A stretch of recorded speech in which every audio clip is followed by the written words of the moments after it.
zabala dela adieraztea, askotan buruan izaten duguna da euskaldunak Nafarroa garaiko ipar mendebaldean daudela, eta guk beste mapa bat erakutsi nahi izan dugu. Hau da, euskaldunak ez daude hor bakarrik, eta udalerri guztiak piztia erdietsi ez badugu ere oraindik, ehuneko handi bat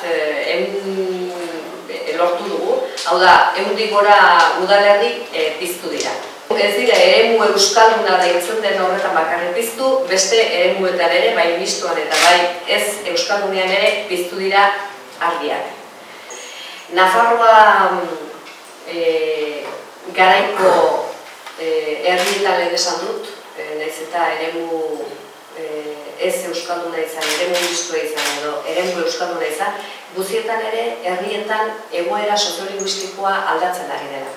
Guztietan euskara ikasi nahi dutenen eta euskara ikasten ari direnen kopurua eta euskaraz bizi nahi dutenen eta euskara erabiltzen dutenen kopurua gora ari da. Batzuetan azkarrago, beste batzuetan motelago, baina guztietan egoera hori aldatzen ari da eta Paskuentzeren legeak esaten duen bezala berri ikusi beharko litzateke.